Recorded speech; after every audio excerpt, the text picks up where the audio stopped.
Thank you, ಧನ್ಯವಾದ. ಇಲ್ಲ, ನಾನೇ ಅದನ್ನು ಹೇಳಲಿಕ್ಕೆ ಹೊರಟಿದ್ದೆ. ತಾವೆಲ್ಲ ಬಂದಿದ್ದೀರಾ. ನಿಮ್ಮ ಸಹಕಾರನೂ ಮುಂದಿನ ದಿನ ಭಾಳ ಅವಶ್ಯಕ.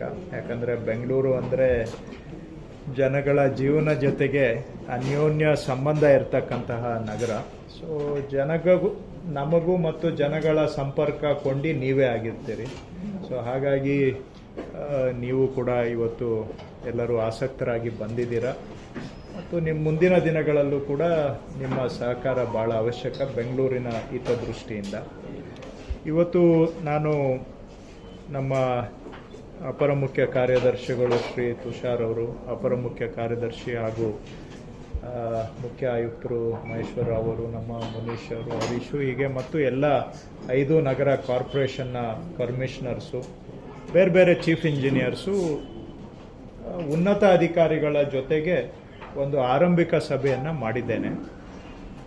ಅವ್ರ ಜೊತೆಗೆ ಇಲ್ಲೇ ಶಾಸಕ ಆಗಿರೋದ್ರಿಂದ ಕೆಲವು ವಿಷಯಗಳು ನಮಗೆ ಗೊತ್ತಿರೋದು ಇರುತ್ತೆ, ಆದರೆ ಕೆಲವು ವಿಷಯಗಳು ಆಡಳಿತ ಮತ್ತು ದೈನಂದಿನ ಚಟುವಟಿಕೆಗಳು ನಮಗೆ ಗೊತ್ತಿಲ್ಲದೆ ಇರೋದು ಇರುತ್ತೆ. ಸೊ ಹಾಗಾಗಿ ಇವತ್ತಿನಿಂದ ಆರಂಭ ಮಾಡಿ ದಿನನಿತ್ಯ ಅವ್ರ ಜೊತೆಗೆ ಕೆಲಸ ಮಾಡ್ತಾ ಮಾಡ್ತಾ ನಮ್ಮ ಅರ್ಥೈಸುವಿಕೆಯನ್ನು ಕೂಡ ಸುಧಾರಣೆ ಮಾಡಬೇಕು, ಅದರ ಮುಖಾಂತರ ಇಲ್ಲಿನ ಆಡಳಿತವನ್ನು ಕೂಡ ಸುಧಾರಣೆ ಮಾಡಬೇಕು ಅನ್ನೋ ಧ್ಯೇಯದಿಂದ ಇವತ್ತಿನಿಂದ ಆರಂಭ ಮಾಡಿದ್ದೇವೆ. ಈಗ ಬೆಂಗಳೂರಿನ ಸಮಸ್ಯೆಗಳು ನಿಮ್ಗೆಲ್ಲರಿಗೂ ಕೂಡ ಗೊತ್ತಿರುವಂತಹದ್ದೇ.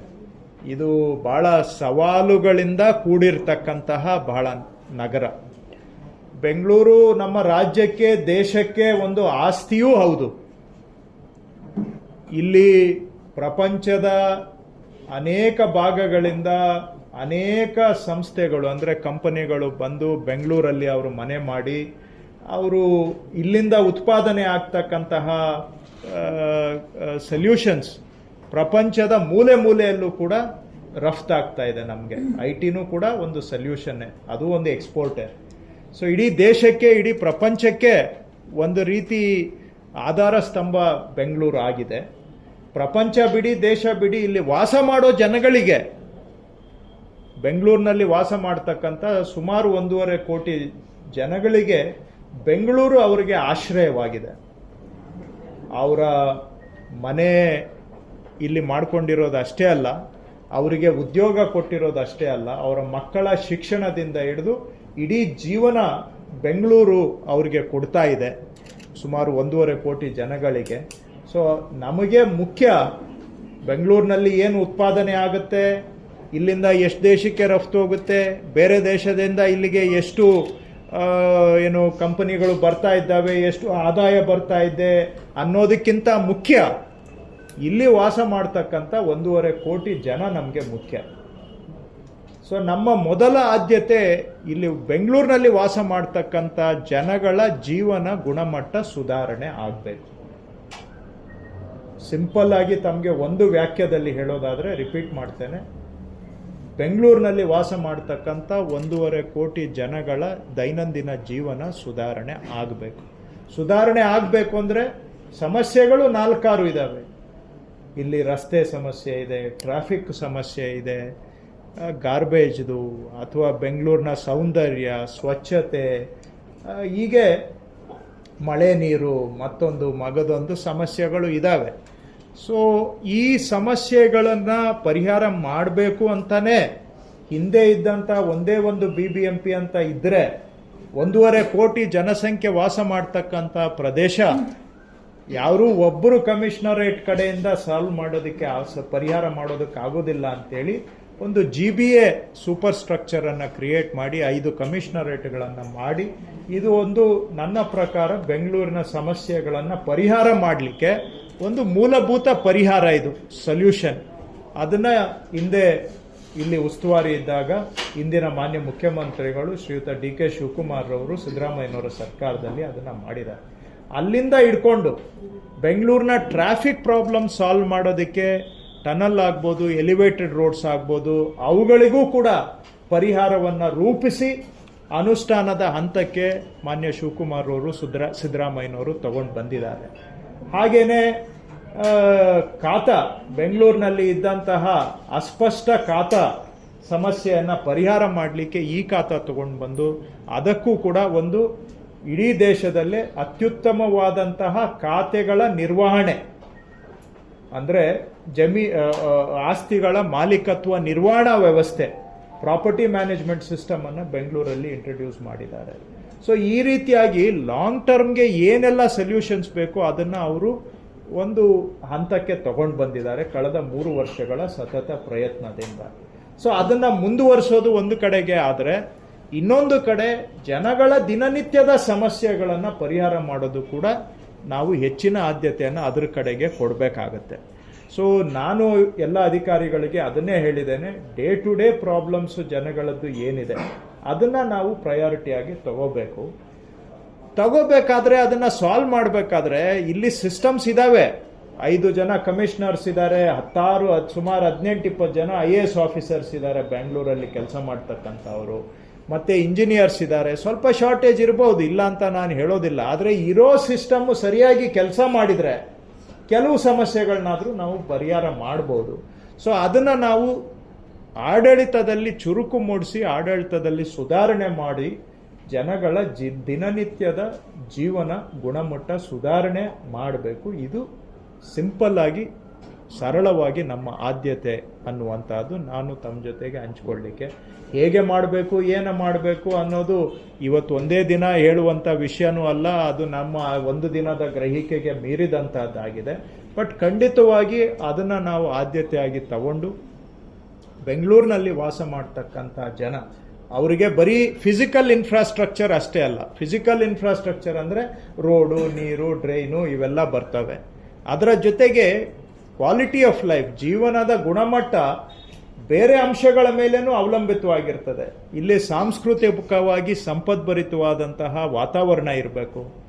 ಜೀವನ ಒಳ್ಳೆ ಚೆನ್ನಾಗಿ ಮಾಡಬೇಕು ಅಂತ ಹೇಳಿದ್ರೆ ಸೋಷಿಯಲಿ, ಕಲ್ಚರಲಿ, ಆರ್ಟಿಸ್ಟಿಕಲಿ, ಸ್ಪೋರ್ಟ್ಸು, ಪ್ರತಿಯೊಂದು ಆಕ್ಟಿವಿಟಿ ವೈಬ್ರೆಂಟ್ ಇದ್ರೇನೆ ಕ್ವಾಲಿಟಿ ಆಫ್ ಲೈಫು ಸುಧಾರಣೆ ಆಗಲಿಕ್ಕೆ ಸಾಧ್ಯ. ಸೊ ಆ ತರಹ ಒಂದು 360 ಡಿಗ್ರಿ ಆ್ಯಂಗಲ್ ಅನ್ನು ಇಟ್ಕೊಂಡು ಜನಗಳ ಜೀವನ ಸುಧಾರಣೆ ಮಾಡೋದ್ರ ಕಡೆಗೆ ನಾವು ಹೆಚ್ಚಿನ ಪ್ರಯತ್ನವನ್ನು ಮಾಡ್ತೇವೆ. ಸೊ ಆ ಒಂದು ಉದ್ದೇಶದಿಂದ ಈ ಜವಾಬ್ದಾರಿಯನ್ನು ಸರ್ಕಾರ ಎಲ್ಲರ ಸಹಕಾರದಿಂದ ನನಗೆ ವಹಿಸಿದ್ದಾರೆ. ಬೆಂಗಳೂರಿನಲ್ಲಿ ಶ್ರೀಯುತ ರಾಮಲಿಂಗಾರೆಡ್ಡಿ ಅವರು, KJ ಜಾರ್ಜ್ ಅವರು, ಬೈರತಿ ಸುರೇಶ್ ಅವರು ಸಹ ಸಚಿವರಿದ್ದಾರೆ. ಇನ್ನೂ ಅನೇಕ ಹಿರಿಯ ಮುಖಂಡರಿದ್ದಾರೆ. ಮತ್ತು ಎಲ್ಲದಕ್ಕಿಂತ ಹೆಚ್ಚಾಗಿ ಮುಖ್ಯಮಂತ್ರಿಗಳು ಮಾನ್ಯ ಶ್ರೀಯುತ DK ಶಿವಕುಮಾರ್ ಅವರು ಬೆಂಗಳೂರಿಗೆ ಅವ್ರದ್ದೇ ಆದಂಥ ಒಂದು ಕಲ್ಪನೆಯನ್ನು ಇಟ್ಕೊಂಡಿದ್ದಾರೆ. ಸೊ ಈ ಕಲ್ಪನೆ ಇಟ್ಕೊಂಡು ನಾವು ಎಲ್ಲರ ಸಹಕಾರ, ಅದು ಆಡಳಿತ ಪಕ್ಷ ಇರ್ಬೋದು, ವಿರೋಧ ಪಕ್ಷನೂ ಕೂಡ, ಅವರೂ ಅಷ್ಟೇ ಮುಖ್ಯ. ಬ್ಯಾಂಗ್ಳೂರು ಎಲ್ಲರಿಗೂ ಸೇರಿದ್ದು, ಯಾವ ಪಾರ್ಟಿಗೂ ಸೇರಿದ್ದಲ್ಲ. ಬ್ಯಾಂಗ್ಳೂರು ಎಂತಹ ನಮ್ಮ ಆಸ್ತಿ ಅಂತ ಹೇಳಿದ್ರೆ ಇದನ್ನು ರಾಜಕೀಯ ಒಂದು ಕ್ಷಣ ಬದಿಗಿಟ್ಟು ನಾವೆಲ್ಲರೂ ಕೂಡ ಬೆಂಗಳೂರಿನ ಅಭಿವೃದ್ಧಿಗೆ ಜೊತೆಗೂಡಿ ಪಣ ತೊಟ್ಟು ಕೆಲಸ ಮಾಡಬೇಕಾದಂತಹ ಅವಶ್ಯಕತೆ ಇದೆ ಬೆಂಗಳೂರಿನಲ್ಲಿ. ಯಾಕಂದರೆ ಬೆಂಗಳೂರು ಚೆನ್ನಾಗಿದ್ರೆ ನಾವೆಲ್ಲರೂ ಚೆನ್ನಾಗಿರ್ತೀವಿ. ರಾಜಕೀಯ ಇದ್ದೇ ಇರುತ್ತೆ, ನಾನು ಇಲ್ಲ ಅಂತ ಹೇಳೋದಿಲ್ಲ. ರಾಜಕೀಯ ಅಂತ ಹೊರತುಪಡಿಸಿನೂ ಕೂಡ ಬೆಂಗಳೂರಿನ ಅಭಿವೃದ್ಧಿಗೆ ನಾವು ಒಂದುಗೂಡಿ ಕೆಲಸ ಮಾಡಬೇಕಾಗತ್ತೆ. ಆ ದೃಷ್ಟಿಯಿಂದ ನಾನು ಎಲ್ಲ ಹಿರಿಯರಿದ್ದಾರೆ ಮತ್ತು ವಿರೋಧ ಪಕ್ಷದವರಿದ್ದಾರೆ, ಅವರು ಶಾಸಕರಿರ್ಬೋದು, ಸಂಸದರಿರ್ಬೋದು, ಅವರೆಲ್ಲರದ್ದು ಕೂಡ ಸಹಕಾರ ಭಾಳ ಅವಶ್ಯಕ. ಸೊ ಸಿದ್ದರಾಮಯ್ಯನವರು ಕೂಡ ಮುಖ್ಯಮಂತ್ರಿಗಳಾಗಿದ್ದಾಗ ಸಾಕಷ್ಟು ಬೆಂಗಳೂರಿಗೆ ಅವರು ಆದ್ಯತೆಯನ್ನು ಕೊಟ್ಟಿದ್ದಾರೆ. ಈಗ ಮುಖ್ಯಮಂತ್ರಿಗಳು ಮಾನ್ಯ DK ಶಿವಕುಮಾರ್ ಅವರು, ಅವರ ಮಾರ್ಗದರ್ಶನದಲ್ಲಿ ಎಲ್ಲ ಪಕ್ಷದ ಮುಖಂಡರ ಸಹಕಾರದೊಂದಿಗೆ ನಮ್ಮ ಕೈಲಾದಷ್ಟು ಮಟ್ಟಿಗೆ ಒಂದು ಬೆಂಗಳೂರಿನ ಅಭಿವೃದ್ಧಿಗೆ ಅಳಿಲು ಸೇವೆಯನ್ನು ಮಾಡಬೇಕು ಅನ್ನೋದು ಇಚ್ಛೆಯಿಂದ ಈ ಕೆಲಸವನ್ನು ಆರಂಭಿಸ್ತಾ ಇದ್ದೇವೆ. ನಿಮ್ಮ ಸಹಕಾರವನ್ನು ಕೂಡ ನಾನು ಈ ದಿಕ್ಕಿನಲ್ಲಿ ಬಯಸ್ತೇನೆ. ಈಗ ಹೇಳಿ, ಜಾಸ್ತಿ ಹೊತ್ತು ಟೈಮ್ ತಗೊಳಕ್ ಹೋಗ್ಲಿಲ್ಲ. ಶಾಸಕನಾಗಿ ಒಂದಷ್ಟು ಸಮಸ್ಯೆಗಳು ಗೊತ್ತಿದೆ ಅಂತ ಹೇಳ್ತಾ ಇದ್ದಾರೆ. ಅಧಿಕಾರಿಗಳು ಕೇಳ್ತಾ ಇದ್ದಾರೆ, ರಸ್ತೆ ಗುಂಡಿ ಸಮಸ್ಯೆ ಸಂಬಂಧಪಟ್ಟಂತೆ ಪರಿಹಾರನೇ ಇಲ್ವಾ? ಏನ್ ರಸ್ತೆ ಗುಂಡಿ ವಿಚಾರವಾಗಿ ಏನ್ ಮಾಹಿತಿ ಕೊಟ್ಟರು ಸರ್? ಇನ್ನು ಎಷ್ಟು ಬಾಕಿ ಇದೆ ಅನ್ನುವಂಥದ್ದು. ಅಲ್ಲ, ಈಗ ರಸ್ತೆ ಗುಂಡಿದು ನೀವು ಸಾಕಷ್ಟು ಚರ್ಚೆ ಮಾಡಿದ್ದೀರಾ, ನಾವು ಸಾಕಷ್ಟು ಚರ್ಚೆ ಮಾಡಿದ್ದೀವಿ. ಅದರಲ್ಲಿ ಹೊಸದಾಗಿ ಚರ್ಚೆ ಮಾಡೋದಕ್ಕೆ ನನ್ನ ಪ್ರಕಾರ ಏನು ಇಲ್ಲ. ಯಾಕಂದ್ರೆ ಸಮಸ್ಯೆ ನಿಮಗೂ ಗೊತ್ತಿದೆ, ನಮಗೂ ಗೊತ್ತಿದೆ, ಡೈಲಿ ಚರ್ಚೆ ಸಾಕಷ್ಟು ಆಗಿದೆ. ಸೊ ನಾನು ಬೆಂಗಳೂರು ಶಾಸಕ ಆಗಿರೋದ್ರಿಂದ ಜನಗಳ ಭಾವನೆ ನಮಗೂ ಅರ್ಥ ಆಗೋದ್ರಿಂದ ನಾನು ಆ ವಿಷಯ ಅಧಿಕಾರಿಗಳಿಂದ ಕೇಳಿ ತಿಳ್ಕೊಳ್ಳುವಂಥ ಅಷ್ಟೊಂದು ಅನಿವಾರ್ಯತೆನೂ ಕೂಡ ಇಲ್ಲ. ನೀವು ಆ ಮಾತನ್ನ ಒಪ್ತೀರಾ ಅಂತ ಅಂದ್ಕೊಳ್ತೇನೆ. ಯಾಕಂದರೆ ನಾನು ಕೂಡ ಇಲ್ಲೇ ಶಾಸಕ ಆಗಿರೋದ್ರಿಂದ ಡೇ ಟು ಡೇ ನಾವು ಫೇಸ್ ಮಾಡ್ತೇವೆ. ಪರಿಹಾರ ಇದೆ. ಒಂದು ಪರಿಹಾರ, ಗುಂಡಿ ಬಿದ್ದಿರೋದನ್ನ ನಾವು ಮುಚ್ಚಬೇಕು. ಆ ಮುಚ್ಚೋದಕ್ಕೆ ಸಾಕಷ್ಟು ನಮ್ಮಲ್ಲಿ ಕಾರ್ಯಕ್ರಮಗಳಿದಾವೆ, ಅನುದಾನ ಇದೆ, ಇಲ್ಲ ಅಂತಲ್ಲ. ಆದರೂ ಕೂಡ ಎಲ್ಲೋ ಒಂದು ಕಡೆಯಿಂದ ನಾವು ಗುಂಡಿ ಮುಚ್ಕೊಂಡು ಬಂದರೆ ಇನ್ನೊಂದು ಕಡೆಯಿಂದ ಬಾಯಿ ತಕ್ಕೊಳ್ತಾನೆ ಇರ್ತದೆ. ಅದು ಒಂಥರ ಏನು ಬೆಂಗಳೂರಿನಲ್ಲಿ ರಸ್ತೆ ಗುಂಡಿಗಳು ಈ ಏನು ಹೇಳ್ತಾರೆ ಅಣಬೆ ಥರ ಒಂದು ಪರಿಸ್ಥಿತಿ ಆಗ್ಬಿಟ್ಟಿದೆ.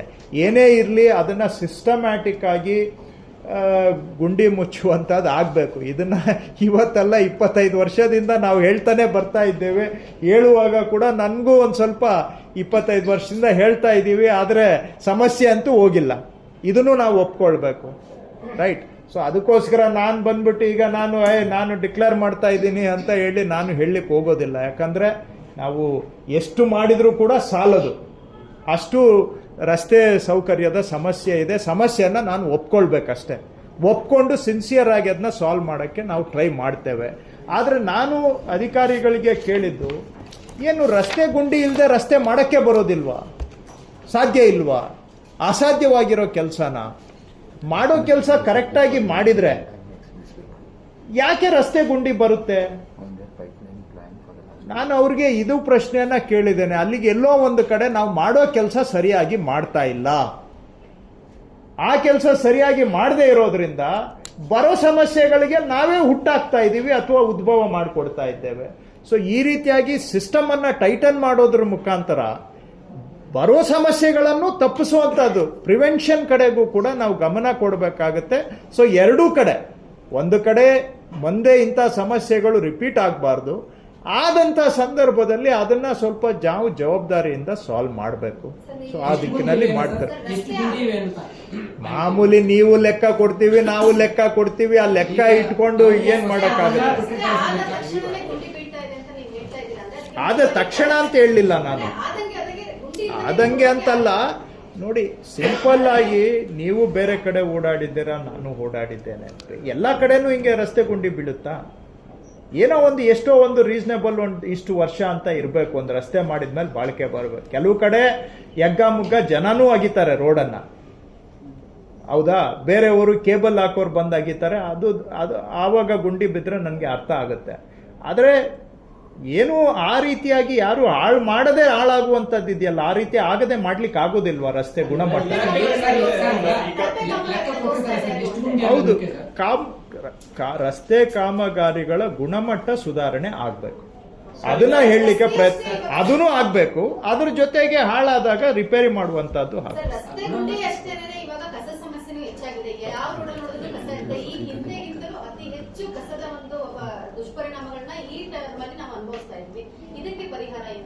ಮಾಡಬೇಕು. ಇನ್ಮೇಲೆ ನೋಡಿ, ಈಗ ಕಸ ಕಲೆಕ್ಟ್ ಮಾಡೋರು ಕೂಡ ಇದ್ದಾರೆ. ಕಲೆಕ್ಟ್ ಮಾಡೋರು ಕೆಲವರು ಮನೆಗೆ ಹೋಗಿ ಕಲೆಕ್ಷನ್ ಮಾಡುವಂತಹದ್ದು ಸಮರ್ಪಕವಾಗಿ ಆಗಬೇಕು. ಕೆಲವು ದಿನ ಹೋಗದೆ ಹೋದಾಗ ಜನ ತಂದು ರೋಡ್ ಸೈಡಲ್ಲಿ ಬಿಸಾಕ್ತಾರೆ. ಇನ್ನು ಕೆಲವು ಕಡೆ ಮನೆ ಹತ್ರ ಕಲೆಕ್ಷನ್ಗೆ ಹೋದ್ರೂ ಕೂಡ ಮನೆ ಹತ್ರ ಕೊಡದೆ ತಗೊಂಡು ಬಂದು ರೋಡಲ್ಲಿ ಬಿಸಾಕ್ತಾರೆ. ಇದು ಕೂಡ ವ್ಯಾಪಕವಾಗಿದೆ. ಈಗ ಇನ್ ಕೆಲವರು ಮನೆಯಿಂದ ಕಲೆಕ್ಟ್ ಮಾಡಿದ್ದನ್ನ ತಂದು ರೋಡ್ ಸೈಡಲ್ಲಿ ಬಿಸಾಕ್ಬಿಟ್ಟು ಹೋಗ್ತಾ ಇದ್ದಾರೆ ಕೆಲವರು. ಸೊ ಹಾಗಾಗಿ ಒಂದು ಕಡೆ ನಾವು ಕಸ ಸಂಗ್ರಹಣೆ ವ್ಯವಸ್ಥೆಯನ್ನ ಸರಿಯಾಗಿ ಕೆಲಸ ಮಾಡೋ ಹಾಗೆ ಮಾಡಬೇಕು. ರಿಪೀಟ್ ಮಾಡ್ತೇನೆ, ಗಾರ್ಬೇಜ್ ಕಲೆಕ್ಷನ್ನು ನಮ್ಮ ಸಿಸ್ಟಮ್ಮು ಸರಿಯಾಗಿ ಕೆಲಸ ಮಾಡಬೇಕು. ಮನೆಗೆ ಹೋಗಬೇಕು, ಅಲ್ಲಿ ಮನೆಯಿಂದನೂ ಕಲೆಕ್ಷನ್ ಮಾಡಬೇಕು. ಆದರೆ ಇದು ಒಂದು ಕೈಯಿಂದ ಚಪ್ಪಾಳೆ ಬಾರಿಸೋದಕ್ಕೆ ಆಗೋದಿಲ್ಲ. ಮನೆಗೆ ಬರ್ತಾ ಇಲ್ಲ, ಟೈಮ್ಗೆ ಬರ್ತಾ ಇಲ್ಲ ಅಂದ್ರೆ ಅದನ್ನ ನಾವು ಜವಾಬ್ದಾರಿ ತಗೊಂಡು ಅದನ್ನ ಸುಧಾರಣೆ ಮಾಡೋದು ನಮ್ಮ ಕರ್ತವ್ಯ ಅದು. ಆದ್ರೆ ಮನೆ ಹತ್ರ ಬಂದು ಕೂಡ ನೀವು ಮನೆ ಹತ್ರ ಅವ್ರಿಗೆ ಗಾರ್ಬೇಜ್ ಕೊಡದೆ ತಗೊಂಡು ಬಂದು ರೋಡಲ್ಲಿ ನೀವು ಬಿಸಾಕ್ಬಿಟ್ಟು ಮತ್ತೆ ಕ್ಲೀನ್ ಮಾಡಿ ಅಂತ ಹೇಳಿದ್ರೆ ಸಾಧ್ಯನಾ ಅನ್ನೋದನ್ನ ನಾನು ದಯವಿಟ್ಟು ಜನನು ಯೋಚನೆ ಮಾಡಬೇಕು. ಅವರು ನಮಗೆ ಸಹಕಾರ ಕೊಡಬೇಕು ಅಂತ ಕೇಳ್ತಾ ಇದ್ದೇನೆ. ಅವ್ರ ಸಹಕಾರ ಕೊಡದೆ ನೀವು ಹೆಂಗಿದ್ರು ರೋಡಲ್ಲಿ ಬಿಸಾಕ್ಬೋದಲ್ವಾ, ಮನೆ ಹತ್ರ ಬಂದಾಗಲೇ ಕೊಡಬೇಕು ಅಂತ ಏನು ಇಲ್ವಲ್ಲ ಅನ್ನೋ ಥರ ಯೋಚನೆ ಮಾಡಿದರೆ ಈ ಸಮಸ್ಯೆ ನಾವು ಪರಿಹಾರ ಮಾಡೋಕ್ಕಾಗೋದಿಲ್ಲ. ನಾನು ಅವ್ರನ್ನ ಬ್ಲೇಮ್ ಮಾಡ್ತಾ ಇಲ್ಲ. ಕಲೆಕ್ಷನ್ ಸಿಸ್ಟಮಲ್ಲೂ ಪ್ರಾಬ್ಲಮ್ಸ್ ಇದೆ. ಅದನ್ನು ನಾವು ಕರ್ತವ್ಯ, ನಮ್ಮ ಜವಾಬ್ದಾರಿ ತಗೊಂಡು ನಾವು ಸೆಟ್ರೈಟ್ ಮಾಡ್ತೇವೆ. ಆದರೆ ಜನಗಳು ಕೂಡ ನಮ್ಮ ಜೊತೆಗೆ ಸಹಕಾರ ಕೊಟ್ಟರೆ ಇದನ್ನು ಸಾಲ್ವ್ ಮಾಡುವಂಥ ಪ್ರಯತ್ನ, ಒಂದು ಏನಾದರೂ ಫಲಿತಾಂಶ ನಮಗೆ ಸಿಗುತ್ತೆ. ಪ್ರಾಬ್ಲಮ್ ಇದೆ, ನಾನು ಇಲ್ಲ ಅಂತ ಹೇಳ್ತಾ ಇಲ್ಲ, ಅದನ್ನು ಒಪ್ಕೊಳ್ಳೋಣ. ಇವತ್ತು ಒಂದೇ ದಿನದಲ್ಲಿ ಸಾಲ್ವ್ ಮಾಡ್ತೀನಿ ಅಂತಲೂ ನಾನು ಹೇಳಕ್ಕೆ ಹೋಗಲ್ಲ. ಅದು ಅಸಾಧ್ಯವಾದ ಕೆಲಸ. ಅಸಾಧ್ಯವಾಗಿರೋ ಮಾತನ್ನ ನಾವು ಹೇಳಿ ಪ್ರಯೋಜನ ಇಲ್ಲ. ಬಟ್ ಸಮಸ್ಯೆಯನ್ನು ಒಪ್ಕೊಂಡು ಅದ್ರ ಕಡೆಗೆ ನಾವು ಪರಿಹಾರಕ್ಕೆ ಕೆಲಸ ಮಾಡ್ತೇವೆ. ನಮ್ಮ ಎಂಟೈರ್ ಟೀಮ್ ಎಲ್ಲ ಸೇರಿ ನಾವು ಪ್ರಯತ್ನ ಮಾಡ್ತೇವೆ.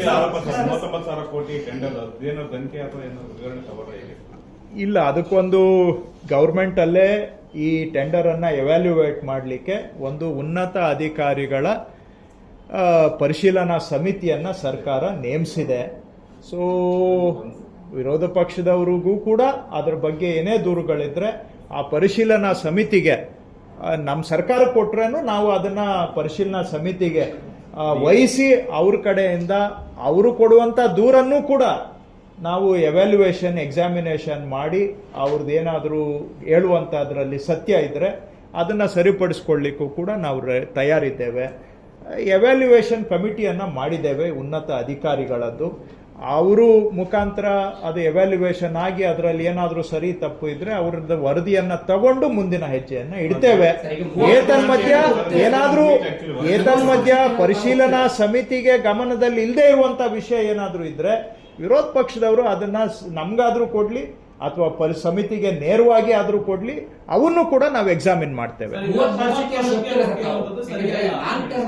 ವರ್ಷ ಇರೋದ್ರಿಂದ 2 ವರ್ಷ ಮಾಡ್ತಿರಲ್ಲ ಆಡಳಿತ. ಅದನ್ನು ಅಲ್ಲ ನೋಡಿ, ಬ್ಯಾಂಗ್ಳೂರು ನನ್ನ ಆಡಳಿತ 2 ಅಂತೇಳಿ ನಾನು ಅಷ್ಟಕ್ಕೆ ಸೀಮಿತವಾಗಿ ಯೋಚನೆ ಮಾಡಿನೇ ಈಗೆಲ್ಲ ಸಮಸ್ಯೆಗಳಾಗಿರೋದು. Long term thinking, long term vision ಇಲ್ಲದೆ ನೀವು ಬರೀ ಆವತ್ತಿನ ದಿನಕ್ಕೆ ತೇಪೆ ಹಾಕುವಂತ ಕೆಲಸ ಮಾಡಿದ್ರೆ, ತೇಪೆ ಹಾಕೋದ್ರಿಂದ ಯಾವುದಾದ್ರೂ ಮೂಲಭೂತ ಸಮಸ್ಯೆ ನೀವು ಪರಿಹಾರ ಮಾಡಕ್ಕಾಗುತ್ತಾ?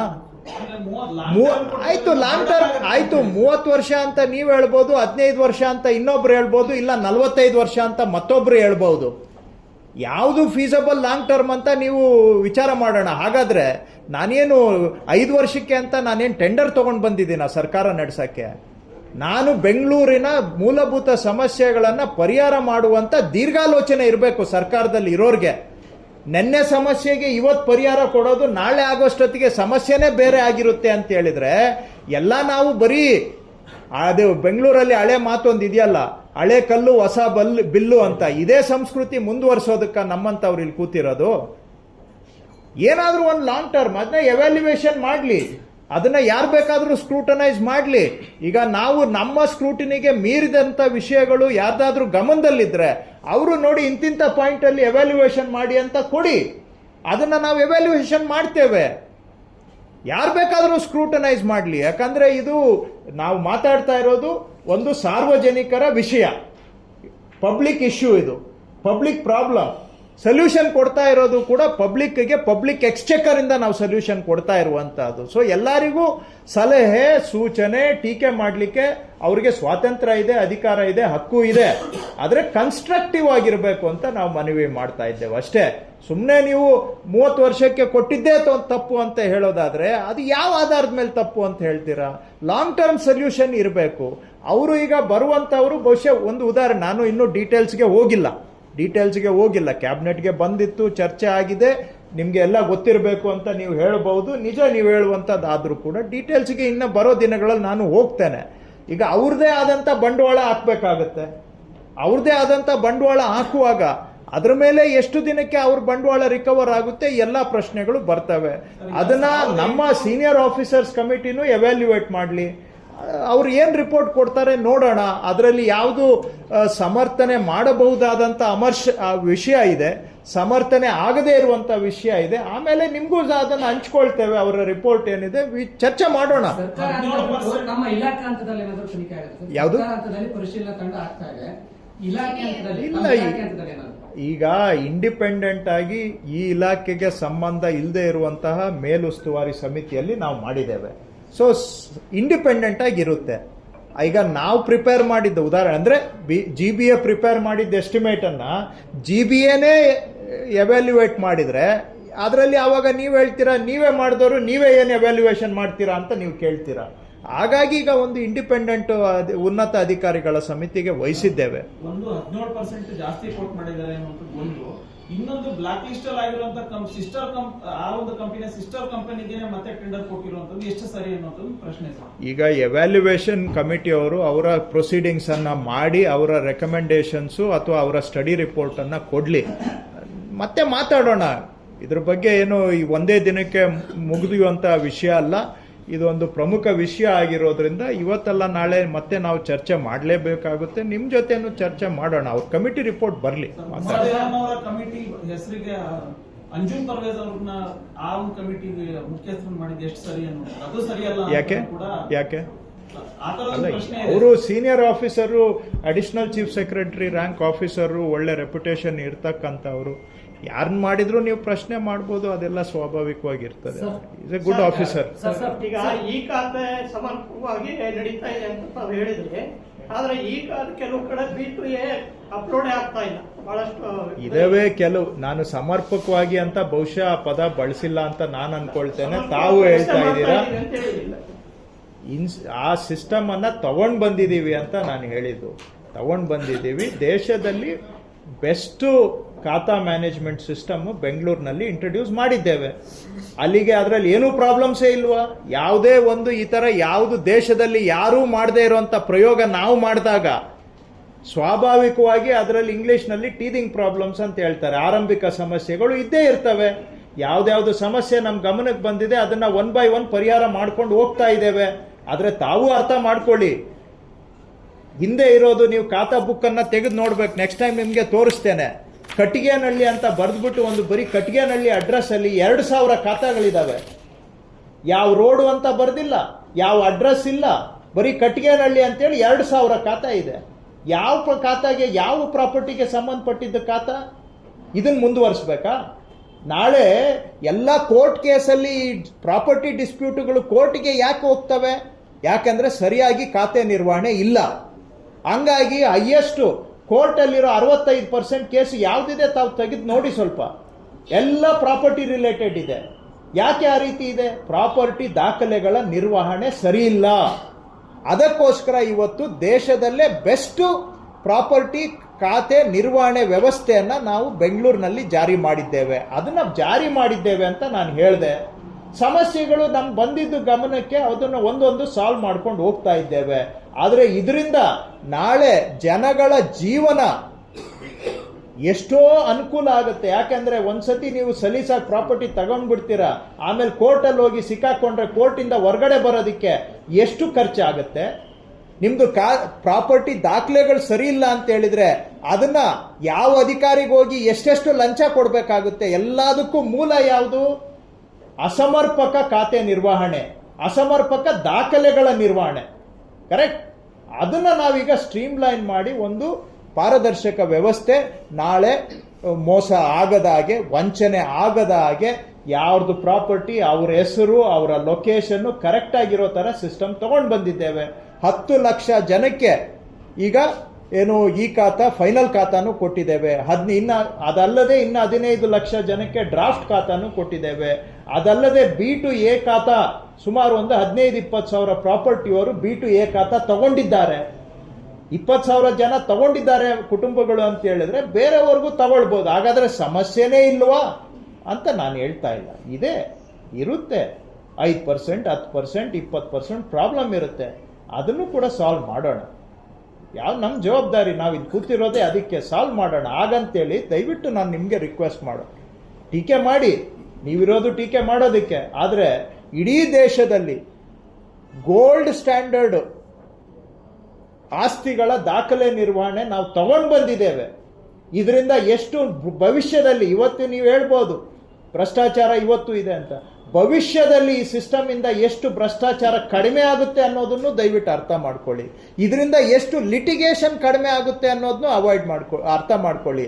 ಅದರಿಂದ ಜನಕ್ಕೆ ಎಷ್ಟು ಉಳಿಯುತ್ತೆ ದುಡ್ಡು, ನೆಮ್ಮದಿ ಎಷ್ಟು ಸಿಗುತ್ತೆ ಅನ್ನೋದನ್ನು ಅರ್ಥ ಮಾಡ್ಕೊಳ್ಳಿ. ಎಲ್ಲದನ್ನು ಸೇರಿಸಿ ವಿಚಾರ ಮಾಡಿ ಅಂತ ನಿಮ್ಮಲ್ಲಿ ಮನವಿ. ನಿಮ್ಮ ಕೇಂದ್ರದಲ್ಲಿ ಒಂದು ಸಮಸ್ಯೆ ಇದೆ ಸರ್. BPA ಪರಿವರ್ತನೆ ಮೊದಲು 5% ಮಾಡಿದ್ರು. 5% ಮಾಡಿದಾಗ 2000 ಜನ ಅರ್ಜಿ ಹಾಕಿದ್ರು ಸರ್. ಆ 2000 ಈಗ 2% ಇಳಿಕೆ ಮಾಡಿದ್ದಾರೆ. ಆ 2% ಅವರು ಮಾಡ್ಕೊಡ್ತಾರೆ ಸರ್. ಅವ್ರಿಗೆ 8% ಕಟ್ಟಬೇಕು ಅಂತ ಹೇಳಿ ಹೇಳ್ತಾರೆ ಅಂತ ಡಿಸ್ಕೌಂಟ್ ಅವ್ರು ವಾಪಸ್ ಕೊಡ್ತಾ ಇಲ್ಲ ಅಮೌಂಟ್. ಇವತ್ತು ಡೀಟೇಲ್ಗೆ ಹೋಗಿಲ್ಲ, ಒಂದು 2-3 ದಿನದಲ್ಲಿ ಡೀಟೇಲ್ ರಿವ್ಯೂ ಮಾಡಿ ಅದ್ರ ಬಗ್ಗೆನೂ ಕ್ಲಾರಿಟಿ ಕೊಡ್ತೇವೆ. ಸರ್ ನಿಮ್ಮ ಕನೆಕ್ಷನ್ ಬೆಂಗಳೂರು ಹೆಂಗಿರ್ಬೇಕು ಸರ್? ಡಿ ಕೆ ಶಿವಕುಮಾರ್ ಕೂಡ ಏನೇನು ಹಾಕೊಂಡಿದ್ರು, ನಿಮ್ದು ಏನಿದೆ ಸರ್? ಅಲ್ಲ, ನಂದು ಎಗೇನ್ ಆಗ್ಲೇ ಹೇಳಿದ್ದನ್ನೇ ರಿಪೀಟ್ ಮಾಡ್ತೇನೆ. ಒಂದೊಂದ್ಸತಿ ಏನಪ್ಪ ಇವರು ಹೇಳಿದ್ನೇ ಹೇಳ್ತಾರೆ ಅಂತ ನಿಮ್ಗೆ ಅನ್ನಿಸ್ಬೋದು. ನೋಡಿ, ಇಲ್ಲಿ ಏನಿಲ್ಲ, ನಂದು ಸಿಂಪಲ್. ವಾಸ ಮಾಡೋ ಜನಗಳ ಜೀವನ ಗುಣಮಟ್ಟ ಸುಧಾರಣೆ ಆಗಬೇಕು. Yes, Bengaluru world class city ಆಗಬೇಕು ಅಂತ ನನಗೂ ಆಸೆ. ಆದರೆ ಅದನ್ನ ಹೇಳೋದ್ರ ಜೊತೆಗೆ ನನಗೆ ಪ್ರಯಾರಿಟಿ ಯಾರು ಅಂದರೆ ಇಲ್ಲಿ ವಾಸ ಮಾಡೋ 1.5 ಕೋಟಿ ಜನ ನಮ್ಮ ಪ್ರಯಾರಿಟಿ. ಅವರ ಡೇ ಟು ಡೇ ಲೈಫ್ ಸುಧಾರಣೆ ಆಗಬೇಕು. ಅದು ಹೇಗಾಗಬೇಕು ಅಂದರೆ ಅದಕ್ಕೆ ಮತ್ತೆ 10 ಎಕ್ಸ್ಪ್ಲನೇಷನ್ ಬರುತ್ತೆ. ಆದರೆ ಸಿಂಪಲ್ 1 ಲೈನಲ್ಲಿ ನಿಮಗೆ ಉತ್ತರ ಕೊಡಬೇಕು ಅಂದರೆ ಕ್ವಾಲಿಟಿ ಆಫ್ ಲೈಫ್ ಇಲ್ಲಿ ವಾಸ ಮಾಡೋ ಜನಗಳ ಇಂಪ್ರೂವ್ ಆಗಬೇಕು. ದೇಶಕ್ಕೆ ಬೇಕಾಗಿರೋ ನಗರ ಅಂತ ಹೇಳಿದ್ರೆ, ದೇಶಕ್ಕೆ ಬೇಕಾಗಿರೋ ನಗರದಲ್ಲಿ ಈಗಾಗಲೇ ಸಾಕಷ್ಟು ಜನ, ಈಗ ಎಸ್ ಎಂ ಕೃಷ್ಣ ಅವ್ರ ಕಾಲದಲ್ಲಿ ಐಟಿಬಿಟಿ ಎಷ್ಟು ಭೂಮಾಗಿ ಇಂಪ್ರೂವ್ ಆಯ್ತು. ಆದ್ರೆ ಈಗ ಸಾಕಷ್ಟು ಜನ ಐಟಿಬಿಟಿ ಅವರು ವಾಪಸ್ ಹೋಗ್ತಾ ಇದ್ದಾರೆ. ದಿನ ಬೆಳಗ್ಗೆ ಐಟಿಬಿಟಿ ಮೇಡಮ್, ನೋಡಿ, ತಮ್ಗೆ ಒಂದು ಫ್ಯಾಕ್ಟ್ಸ್ ಇಟ್ಕೊಂಡು ಮಾತಾಡಿ. ಇವತ್ತಿಗೂ ಕೂಡ ಬ್ಯಾಂಗ್ಳೂರ್ನಲ್ಲಿ ಮತ್ತು ಬ್ಯಾಂಗ್ಳೂರ್ ಸುತ್ತ ಇರುವಷ್ಟು ರಿಯಲ್ ಎಸ್ಟೇಟ್ಗೆ ಡಿಮ್ಯಾಂಡು ಎಲ್ಲೂ ಕೂಡ ಇಲ್ಲ. ಬೇಕಾದ್ರೆ ನೆಕ್ಸ್ಟ್ ಟೈಮ್ ಪ್ರೆಸ್ ಮೀಟ್ ಮಾಡಿದಾಗ ಡೇಟಾ ತಗೊಂಡು ಮಾತಾಡ್ತೀನಿ. ಇವತ್ತು ಅದಕ್ಕೆ ನಾನು ಡೇಟಾ ನನ್ನ ಫಿಂಗರ್ ಟಿಪ್ಸಲ್ಲಿ ಇಲ್ಲ ಇವತ್ತು. ಅಷ್ಟೇ, ಹೈಯೆಸ್ಟು ಸೇಲ್ಸ್ ಆಗ್ತಾ ಇರೋದು ರಿಯಲ್ ಎಸ್ಟೇಟು ಬ್ಯಾಂಗ್ಳೂರಲ್ಲಿ. ಕಮರ್ಷಿಯಲ್ ಸ್ಪೇಸು ಡಿಮ್ಯಾಂಡ್ ಇರೋದು ಬ್ಯಾಂಗ್ಳೂರ್ನಲ್ಲಿ. ಯಾವ ರಿಯಲ್ ಎಸ್ಟೇಟ್ ಡೆವಲಪರ್ಗೆ ಮಾತಾಡಿ Bengaluru is the best market ಅಂತ ಹೇಳ್ತಾರೆ. ಯಾಕೆ ಅವ್ರದ್ದು ಹೇಳ್ತಾ ಇದ್ದೀನಿ, ನಾನೇನೋ ಕೇಳಿದ್ರೆ ನೀವೇನೋ ಹೇಳ್ತಾ ಇದ್ದೀರಲ್ಲ ಅಂತ ನೀವು ಅನ್ಕೊಳ್ಬಹುದು. ಯಾಕೆ ಅವ್ರದ್ದು ಉದಾಹರಣೆ ಕೊಡ್ತಾ ಇದ್ದೀನಿ ಅಂದರೆ, ಎಷ್ಟು ಡಿಮ್ಯಾಂಡ್ ಇದೆ ಅನ್ನೋದಕ್ಕೆ ಯಾವಾಗ ಕಾಣುತ್ತೆ ನಮಗೆ ರಿಯಲ್ ಎಸ್ಟೇಟ್ ಮಾರ್ಕೆಟಲ್ಲಿ ಟ್ರಾನ್ಸಾಕ್ಷನ್ಸ್ ಎಷ್ಟಿದೆ, ಡಿಮ್ಯಾಂಡ್ ಎಷ್ಟಿದೆ, ಅದನ್ನ ನೋಡಿದಾಗ ನಮಗೆ ಗೊತ್ತಾಗುತ್ತೆ ಡಿಮ್ಯಾಂಡ್ ಇದೆಯಾ ಇಲ್ವಾ ಅಂತ. ಎಲ್ಲ ನಗರಗಳಿಗಿಂತೂ ಹೆಚ್ಚು ಬೇಡಿಕೆ ಬ್ಯಾಂಗ್ಳೂರ್ನಲ್ಲಿ ಇದೆ. ಮಾಡ್ತಾರೆ. ಬ್ಯಾಂಗ್ಳೂರ್ನಲ್ಲಿ ಎಲ್ಲರಿಗೂ ವಾಕ್ ಸ್ವಾತಂತ್ರ್ಯ ಬೇರೆ ಕಡೆಗಿಂತ ಹೆಚ್ಚು ವಾಕ್ ಸ್ವಾತಂತ್ರ್ಯ ಬೆಂಗಳೂರಿನಲ್ಲಿದೆ. ಅಷ್ಟೇ ಅಲ್ಲ, ಅವರ ವಾಕ್ ಸ್ವಾತಂತ್ರ್ಯವನ್ನ ಗೌರವಿಸುವಂತಹ ವ್ಯವಸ್ಥೆ ಬೆಂಗಳೂರಿನಲ್ಲಿದೆ. ಅವರು ಟ್ವೀಟ್ ಮಾಡಿದ್ದನ್ನ ನಾವು ತಕ್ಷಣಕ್ಕೆ ರಿಯಾಕ್ಟ್ ಮಾಡದೇ ಇರಬಹುದು, ಆದರೆ ಅವರು ಟ್ವೀಟ್ ಮಾಡಿದ್ದನ್ನು ಕೂಡ ನಾವು ಗಮನಕ್ಕೆ ತಗೊಂಡು ಪಾಲಿಸಿ ಮೇಕಿಂಗ್ ಅಲ್ಲಿ ಅವ್ರಿಗೂ ಕೂಡ ನಾವು ಅವರ ಧ್ವನಿಯನ್ನ ಕೇಳಿಸ್ಕೊಳ್ತೇವೆ. ಆ ವಾತಾವರಣ ಇರೋದು ಬೆಂಗಳೂರಿನಲ್ಲಿ. ಹಂಗಾಗಿ ಸ್ವಾಭಾವಿಕವಾಗಿ ಜನ ಇಲ್ಲಿ ಪ್ರತಿಕ್ರಿಯೆ ಕೊಡೋದು ಜಾಸ್ತಿ. ಒಂದು ಸಣ್ಣ, ಈಗ ಬೇರೆ ನಗರಗಳಲ್ಲಿ ಏನು ಹೆಚ್ಚು ಕಡಿಮೆ ಇಲ್ವಾ? ಹಾಗಾದ್ರೆ ಅಲ್ಲಿ ಸಮಸ್ಯೆಗಳಿಲ್ವಾ?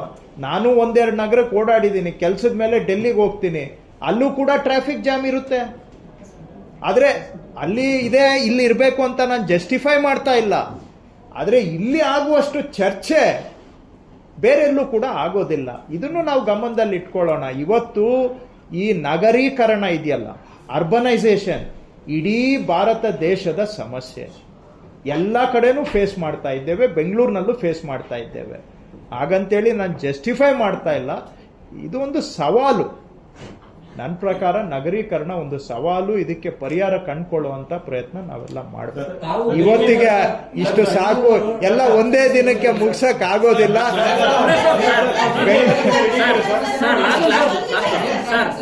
ನಿಮ್ದೊಂದು last, ಅವ್ರದೊಂದು last, ಅವ್ರದೊಂದು last, ಅವ್ರದೊಂದು last.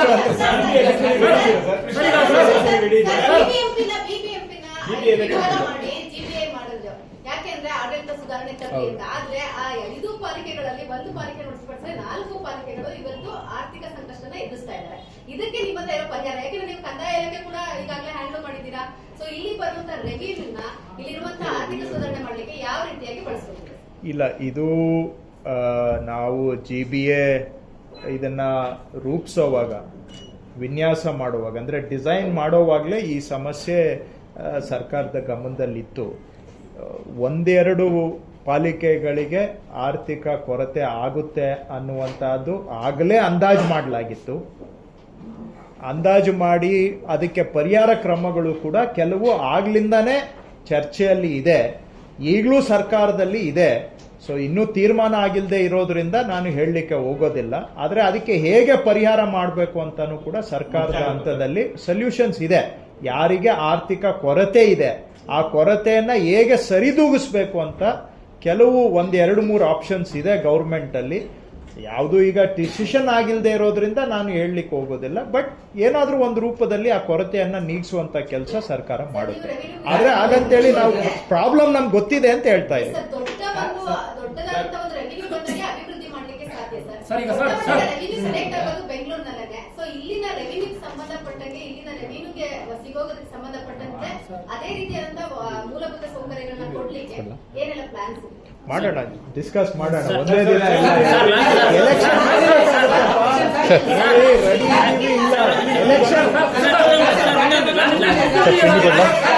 Thank you ಎಲ್ಲರಿಗೂ. ನೋಡಿ,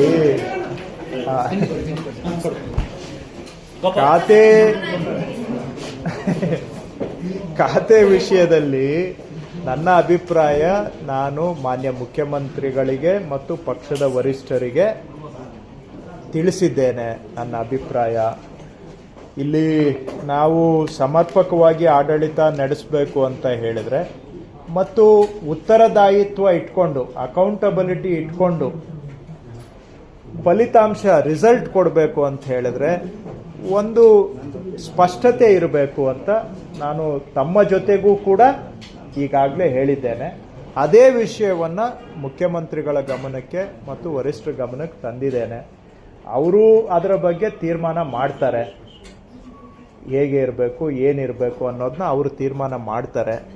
ನಾನು ನಿಜ ಅದು ಸ್ಪಷ್ಟತೆ ಕೊಟ್ಟ ಮೇಲೆ ಜವಾಬ್ದಾರಿ ವಹಿಸ್ಕೊಳ್ಳೋದು ಸೂಕ್ತ ಅನ್ನುವಂಥ ನಿಲುವನ್ನು ಹೊಂದಿದ್ದೆ. ಆದರೆ ಮುಖ್ಯಮಂತ್ರಿಗಳು ಮತ್ತು ವರಿಷ್ಠರು ಸೂಚನೆ ಕೊಟ್ಟಿದ್ದಾರೆ, ನೀವು ಜವಾಬ್ದಾರಿಯನ್ನು ವಹಿಸ್ಕೊಂಡು ಕೆಲಸ ಆರಂಭ ಮಾಡಿ, ಇದ್ರ ಬಗ್ಗೆ ನಾವು ತೀರ್ಮಾನ ಮಾಡ್ತೇವೆ ಅಂತ. ಅಂತಿಮವಾಗಿ ನಾನು ಅವರ ಮಾತಿಗೆ ಗೌರವ ಕೊಡಬೇಕಾಗತ್ತೆ. ಅದಕ್ಕೆ ಅವ್ರ ಮಾತಿಗೆ ಗೌರವವನ್ನು ಕೊಟ್ಟು ಜವಾಬ್ದಾರಿ ವಹಿಸ್ಕೊಂಡು ನಾನು ಕೆಲಸವನ್ನು ಆರಂಭ ಮಾಡಿದ್ದೇನೆ.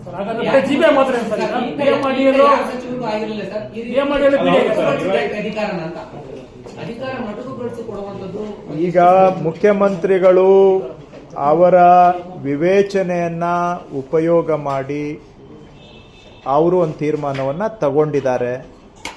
ಅದನ್ನು ಮತ್ತೊಮ್ಮೆ ಆಲೋಚನೆ ಮಾಡಿ ಅಂತ ನಾನು ಮನವಿ ಮಾಡಿದ್ದೇನೆ. ಆದರೆ ಅಂತಿಮವಾಗಿ ಅದು ತಮಗೂ ಗೊತ್ತಿದೆ, ಮುಖ್ಯಮಂತ್ರಿಗಳ ವಿವೇಚನೆಗೆ ಒಳಪಟ್ಟಂಥ ವಿಷಯಗಳಿವು. ಮರುಪರಿಶೀಲನೆ ಮಾಡಿ ಅಂತ ನಾನು ಕೇಳಬಹುದು. ಕೇಳಲಿಕ್ಕೆ ಕಾರಣ ಏನು? ನಾಳೆ ನಾವು ತಳಮಟ್ಟದಲ್ಲಿ ಎಫೆಕ್ಟಿವ್ ಆಗಿ ಕೆಲಸ ಮಾಡಬೇಕು ಅಂತ ಹೇಳಿದ್ರೆ ಒಂದು ಸ್ಪಷ್ಟತೆ ಇರಬೇಕು ಅನ್ನೋದು ಕಾರಣ. ಆ ಹಿನ್ನೆಲೆಯಲ್ಲಿ ದಯವಿಟ್ಟು ಮರುಪರಿಶೀಲನೆ ಮಾಡಿ ಅಂತ ನಾನು ಅವ್ರನ್ನ ಮನವಿ ಮಾಡಿದ್ದೇನೆ. ಆದರೆ ಅಂತಿಮವಾಗಿ ಅದು ಅವರ ವಿವೇಚನೆ ಅನ್ನೋದನ್ನ ನಾನು ಒಪ್ಕೊಳ್ಬೇಕಾಗುತ್ತೆ, ನೀವು ಒಪ್ಕೊಳ್ಬೇಕಾಗುತ್ತೆ. ಯಾವ ಉಸ್ತುವಾರಿ ಸಚಿವರಿಗೂ ಈ ರೀತಿ ಆಗಿರಲಿಲ್ಲ. ಕೃಷ್ಣ ಬೈರೇಗೌಡರಿಗೆ ಯಾಕೆ ಆಯ್ತು ಅನ್ನೋದು ಒಂದು ಪ್ರಶ್ನೆ ಸರ್. ಏನೋ ಇರುತ್ತೆ, ಅವೆಲ್ಲ ಅವರವರ ನಮ್ಮ ಅರ್ಹತೆಗೆ ತಕ್ಕ ಹಾಗೆ ಬಹುಶಃ ಆ ತೀರ್ಮಾನಗಳು ಆಗ್ತವೆ. ಅದನ್ನೆಲ್ಲ ನಾವು ಒಪ್ಕೊಳ್ಬೇಕು.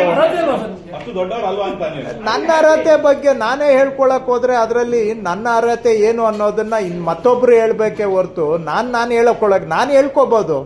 ನನಗೆ ನನಗೆ 100ಕ್ಕೆ 100 ಮಾರ್ಕ್ಸ್ ಬರಬೇಕು ಅಂತ ನಾನು ಹೇಳ್ಕೋಬಹುದು. ಆದ್ರೆ ಎಕ್ಸಾಮಲ್ಲಿ ಎಷ್ಟು ಮಾರ್ಕ್ಸ್ ಬರುತ್ತೆ ಅದೇ ತಾನೇ ಫೈನಲ್ಲು. ನೋಡಿ, ರಾಜಕೀಯದಲ್ಲಿ ನಾನು ಆರಂಭದಲ್ಲೇ ಹೇಳಿದೆ, ಕೊಟ್ಟಿರೋ ಅವಕಾಶ, ಕೊಟ್ಟಿರೋ ಜವಾಬ್ದಾರಿಯನ್ನ ಸಮಚಿತ್ತದಿಂದ ನಾವು ಸ್ವೀಕಾರ ಮಾಡಿ ಕೆಲಸ ಮಾಡಬೇಕು. ಅದು ರಾಜಕೀಯದಲ್ಲಿ ಅವಶ್ಯಕತೆ, ಅನಿವಾರ್ಯತೆ. ಯಾವಾಗಲೂ ನಿಮಗೆ ಎಲ್ಲ ಕೇಳಿದ್ದೆಲ್ಲ ಆಗೋದಿಲ್ಲ. ಇರುವ ವ್ಯವಸ್ಥೆ ಒಳಗಡೆ ನಾವು ಕೆಲಸ ಮಾಡಬೇಕಾಗತ್ತೆ. ಸೊ ಸಮಾಧಾನ ಇಲ್ಲ, ಖುಷಿ, ಕಹಿ, ಸಿಹಿ ಇವೆಲ್ಲವೂ ಕೂಡ ಜೀವನದ ಅವಿಭಾಜ್ಯ ಅಂಗ. ಅಲ್ಟಿಮೇಟ್ಲಿ ನಾವು ಇಲ್ಲಿರೋದು ಏನೋ ಸಿಕ್ಕ ಅವಕಾಶದಲ್ಲಿ ನಮ್ಮ ಕೈಲಾದಷ್ಟು ಮಟ್ಟಿಗೆ ಜನಗಳಿಗೆ ಕೆಲಸ ಮಾಡೋದಕ್ಕೆ ಇರೋ ಅವಕಾಶದಲ್ಲಿ ನಮ್ಮ ಕೈಲಾದಷ್ಟು ಮಟ್ಟಿಗೆ ಮಾಡೋಣ. ನಾಳೆ ನಾನು ಯಾಕೆ ಅವ್ರಿಗೆ ಮರುಪರಿಶೀಲನೆ ಮಾಡಿ ಅಂತ ಮನವಿ ಮಾಡಿದೆ ಅಂತ ಹೇಳಿದ್ರೆ, ನಾವು ತಗೊಂಡಿದ್ದ ಜವಾಬ್ದಾರಿಯಲ್ಲಿ ನಾವು ಸಂಪೂರ್ಣವಾಗಿ ಕೆಲಸ ಮಾಡಬೇಕು ಅಂತ ಹೇಳಿದ್ರೆ ಒಂದು ಸ್ಪಷ್ಟತೆ ಇದ್ರೆ ರಿಸಲ್ಟು ಕೊಡ್ಬೋದು. ಇಲ್ಲ ಅಂದರೆ ಉತ್ತರದಾಯಿತ್ವ ಅಂದರೆ ಒಂದು ವ್ಯವಸ್ಥೆ ಹಿಡಿತಕ್ಕೆ ಬರಲಿಲ್ಲ ಅಂತ ಹೇಳಿದ್ರೆ ನಾಳೆ ಫಲಿತಾಂಶ ಕೊಡೋದ್ರಲ್ಲಿ ಏನಾದರೂ ಹೆಚ್ಚು ಕಡಿಮೆ ಆದರೆ ಅದು ನಾವು ಜವಾಬ್ದಾರಿ ನಾನು ಹೊತ್ಕೊಳ್ಬೇಕಾಗತ್ತೆ. ನೀವು ನಾಳೆ ನನ್ನನ್ನು ಬ್ಲೇಮ್ ಮಾಡ್ತೀರಾ, ಜನನೂ ನನ್ನ ಬ್ಲೇಮ್ ಮಾಡ್ತಾರೆ. ಆದರೆ ಅದಕ್ಕೆ ಬೇಕಾದಂಥ ಪೂರಕ ವಾತಾವರಣ ಇಲ್ಲದೆ ಹೋದಾಗ ರಿಸಲ್ಟ್ ಡೆಲಿವರ್ ಮಾಡೋದು ಸ್ವಲ್ಪ ಕಷ್ಟ ಆಗುತ್ತೆ ಅನ್ನೋ ಒಂದು ವಿಷಯವನ್ನು ಅವ್ರಿಗೆ ಹೇಳಿದ್ದೇನೆ. ಇಲ್ಲ ಅದನ್ನೆಲ್ಲ ನಾವು ವಿಚಾರ ಮಾಡ್ತೇವೆ, ನೀವು ಕೆಲಸ ಆರಂಭ ಮಾಡಿ ಅಂತ ಹೇಳಿದ್ದಾರೆ. ನೋಡೋಣ. ಆಯ್ತು, ಇಂಗ್ಲಿಷ್ ಅವ್ರು ಕಾಯ್ತಾ ಇದ್ದಾರೆ ಸರ್. ಚುನಾವಣೆ